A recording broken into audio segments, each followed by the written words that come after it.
बिस्मिल्लाहिर्रहमानिर्रहीम। उर्दू जमात अव्वल की किताब में खुश आमदीद। आज हम सबक नंबर 1.4 यानी अल्फाज साजी और अरकान साजी का आखिरी सबक पढ़ेंगे, जिसमें हम मश्क के कुछ सवालात देखेंगे। तो सबसे पहले उर्दू जमात अव्वल है, सबक का नाम है अल्फाज अरकान साजी और अल्फाज साजी, और यह है सबक 1.4 और आज हम इसकी मश्क पढ़ेंगे। और मश्क के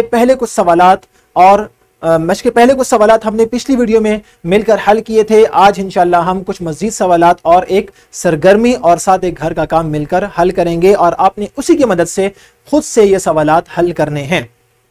सबसे पहले आपके किताब के सफ़ा नंबर 14 पर मौजूद है घर का काम।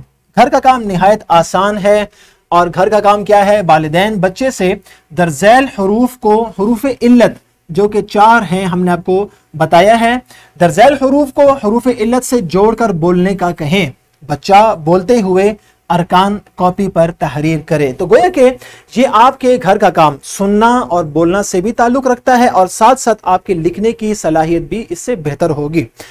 और वालिदैन क्या करेंगे? वालिदैन आसान से एक हरफ तहजी बोलेंगे, मसलन पे, और बच्चा उसके बाद जैसे ही इस हरफ तहजी को सुनेगा वो 4 हरूफ इल्लत से इस हरफ तहजी को मिलाएगा और बताएगा कि इससे कौन कौन सा रुकन बनता है।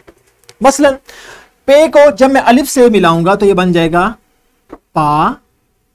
इसी तरह वाव से मिलाकर, छोटी ये से और बड़ी ये से मिलाकर जो हरफ इल्लत से जो रुकन बनेगा, आपने वो रुकन बच्चे से सुनना है, और सिर्फ सुनना ही नहीं बल्कि उससे कॉपी पर लिखवाना भी है। तो ये तीनों सलाहियतें आपकी सुनना, बोलना और लिखना की इससे इंशाल्लाह मजीद निखर कर सामने आएंगी।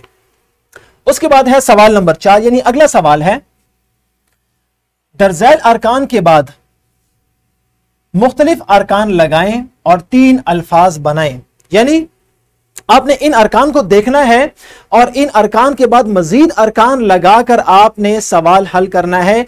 आपकी किताब में सफ़ा नंबर 14 पर कुछ अरकान मौजूद हैं। जैसे मिसाल के तौर पर यहां पर मैं लिख लेता हूं ता। अब इसके बाद मैंने मजीद अरकान लगाने हैं और उससे अल्फाज बनाने हैं। जैसे मिसाल के तौर पर इसके बाद मैं अगर लाम अलिफ ला लगाऊंगा तो यह बन जाएगा ताला। इसी तरह जब मैं इसके बाद ते अलिफ ता के बाद लाम छोटी ये ली लगाऊंगा तो ये हो जाएगा ताली।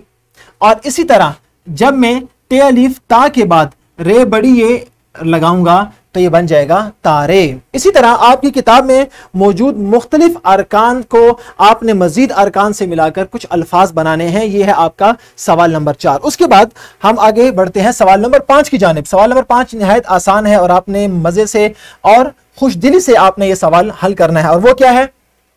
दरज़ैल अल्फाज में मौजूद आवाज़ों को दुरुस्त तरीके से अदा करें। यह आपका हासिल ताल्लुम है कि जो जो हरफ तहज्जी आपके सामने आता है, चाहे वो हरूफ इल्लत हो या हरूफ सही हो, आपने उनकी दुरुस्त और सही आवाज़ अदा करनी है।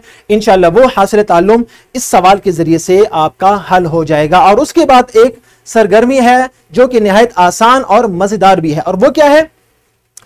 मिसाल के मुताबिक दरज़ैल अल्फाज में हरूफ इल्लत के गिर्द दायरा लगाएं और कॉपी पर खाने बनाकर तहरीर करें।